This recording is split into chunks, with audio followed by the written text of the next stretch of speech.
Fellow Kenyans, in the life of any nation, a time comes when the people and their leaders must audit the progress made towards the attainment of the goals and prayers laid out at the founding of the nation.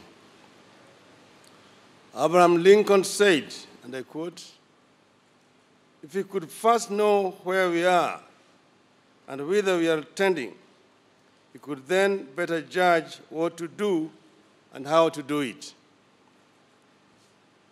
When such time comes, the leaders entrusted to secure the goals, in our case, justice, unity, peace, liberty, and prosperity for all, have a duty to reflect on their performance in the search for these hallowed goals.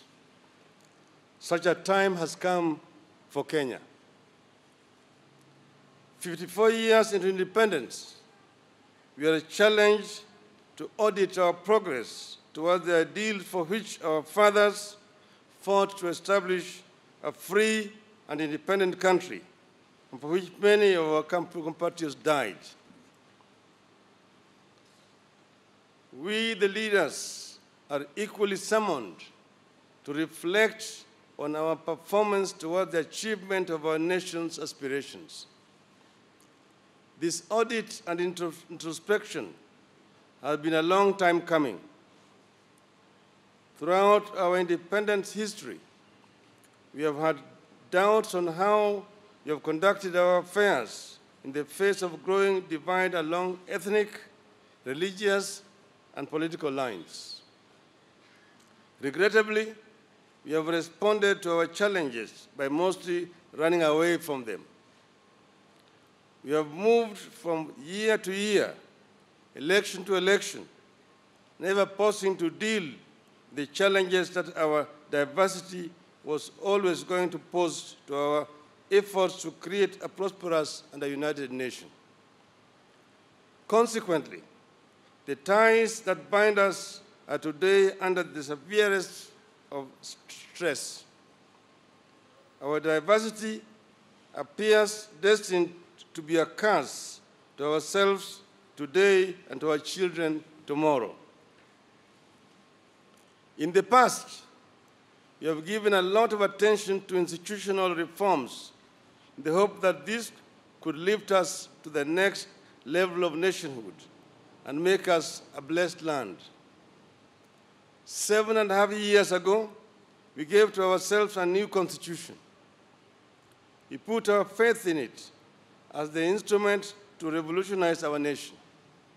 In this way and many other ways, we created some of the best hardware any country has ever possessed to engineer their affairs. We must be courageous enough to admit that it has not worked. It has failed because we are yet to upgrade our software. We have been pouring new wine into old wineskins. The gospel tells us that new wine needs new wineskins. The time has come for us to confront and resolve our differences. These differences are becoming too entrenched. No two Kenyans agree on the origins of the differences and what they portend. Millions of our children continue to be born and married into these differences. People are dying out of these differences. Many of these differences are already well entrenched in the third generation of Kenyans that are currently leaking into the fourth generation in primary and secondary schools. Yet in many instances, Kenyans cannot remember why and where they disagreed in the first place. As we fight ostensibly to save ourselves from each other, the reality is we need to save our children from ourselves. My brother and myself have therefore come together today to say this dissent stops here. We refuse to allow our diversity to kill our nation. We refuse to be the leaders under whose watch Kenya slid into a failed nation. This is a call to self-reflection. We have to look into ourselves and challenge our readiness to make the changes that will allow our institutional reforms to work.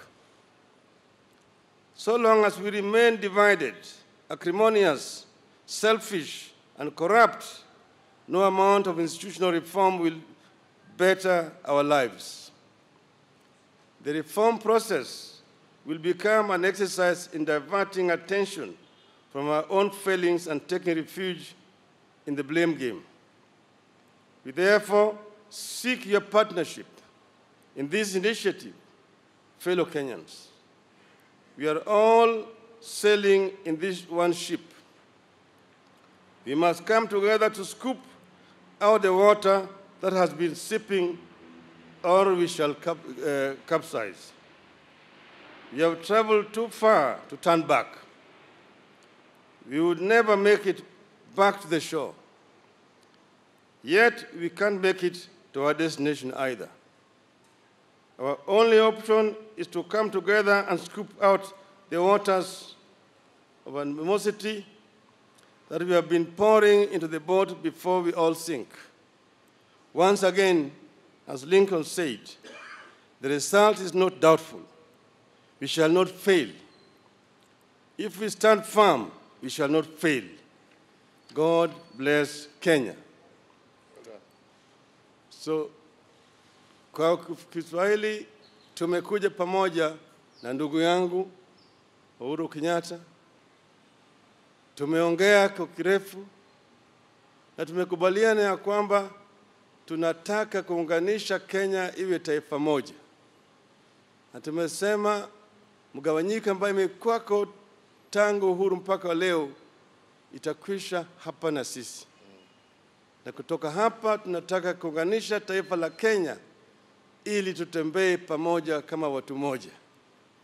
Hiyo ndio sababu ya sisi kukuja pamoja hapa siku ya leo. And we say that the divide ends here, beginning the process of building the bridge that binds Kenya together. Yes, where we are. Sasa ndugu yangu ataongea. God bless. Thank you. As he has clearly indicated, we have had the opportunity for extensive discussions on matters Kenya. And we have come to a common understanding, an understanding that this country of Kenya is greater than any one individual. And that for this country to come together, leaders must come together. Leaders must be able to discuss their differences.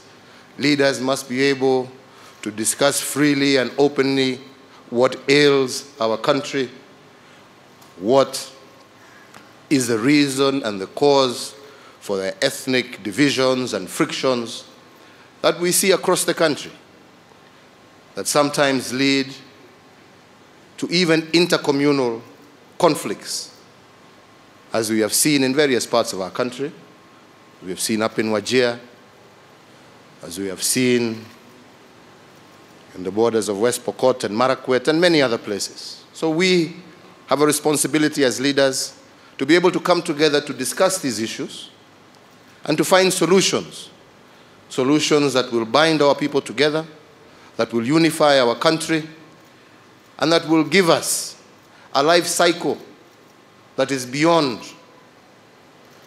the 5 years that we have established for ourselves. Elections come and go, but Kenya remains. So as we plan ourselves for the future, our future cannot be dictated by the forthcoming election. Our future must be dictated by the prosperity, stability of our nation and the well-being of our people. Democracy is not, as has often been said, an end in itself. It is just a process by which the will of the people is heard, but the national good, the national interest must always prevail over those elections. And this is what me and my brother have agreed, that starting today, we will begin a process of bringing our people together, that we will begin a process of discussing what ails us and what creates division amongst us. And we look forward to the support of every single leader. We look forward to the support of every single Kenyan so that we can build together a united, harmonious, stable nation where no individual feels left out or left behind. So to me, this marks a new beginning for our country, a beginning in which we hope that we shall march together as Kenyans and that we can differ in terms of political alignment, but always remain steadfast and united in matters Kenya. So with those few and brief remarks, a more detailed statement will be given to all of you to be able to read and to understand, that formulates this new beginning that we seek to start. And we thank you for finding time to join us. And as my brother has said, we look forward to you to be our partners to create this new Kenya. Thank you, and God bless you.